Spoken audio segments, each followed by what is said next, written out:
Hey guys, I'm just jumping on my head block and I'm going to show you how I do my crisscross stitch. So the stitch that I'm about to show you works perfectly with the silk weft.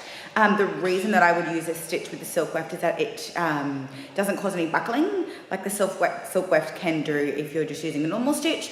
It holds a lot more secure, and also it holds your ends really secure as well. So I'm going to jump on my head block now. I'm going to zoom in so you can watch me go through the crisscross stitch. You can use this stitch with any style of weft. So you can use it with machine weft, like I'm going to demonstrate today, silk weft and hand-tied weft as well.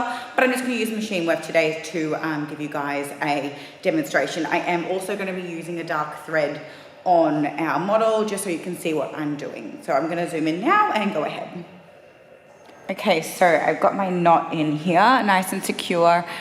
We do a specific knot with our extension training that ensures that this will never come undone. So if you want to know more about that, just hit us up. So I'm going to start by coming across about 1 centimeter like I would with my normal cross stitch, coming down and up. And then what I'm going to do is come back to the section prior, come down through that section again, and come up on the angle to finish off where I last ended up. So you can see that I'm starting to form a crisscross there. So I'm going to keep going the next centimeter, going through my loop, pulling up like a cross stitch, then coming back to the last section, coming down through that section again, and heading up in that direction. So I'll go again, coming down 1 centimeter across, always pulling up for tension, coming back to this section, coming down through him, and then up on the angle. Can you see the crisscross starting to happen there? You can see it's extremely secure. Also what you can do, every third section when you go through that loop to create a cross stitch, go through the loop again and create a double knot. This just creates a little bit of extra security throughout your sewing to ensure that the weft will not sag or droop at all, and it keeps it really tight.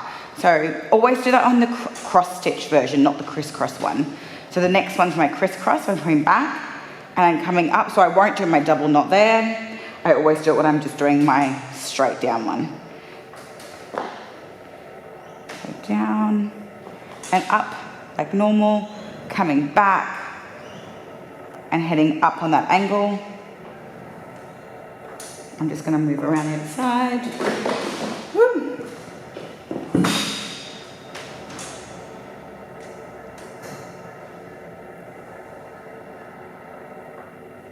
Coming back.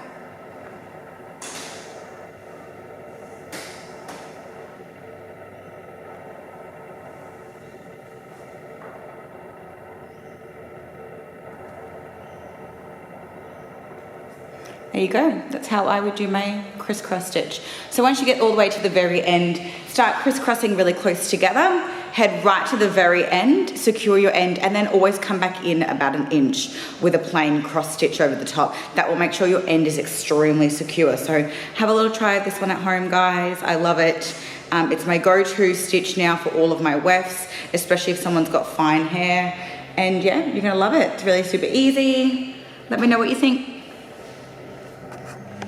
We are filming our tape online course today, so that will be up on the website next week, and then we will be filming the invisible bead method, and that will be up on our online courses as well in the next fortnight. So I'm super excited to get you guys doing the invisible bead method. It's amazing. You cannot see beads on either side of your weft at all, and it's extremely easy. However, you do need that technical training just to make sure that you are getting it right. So stay tuned. I'll be posting all about that training when it's live, and start practicing your crisscross stitch.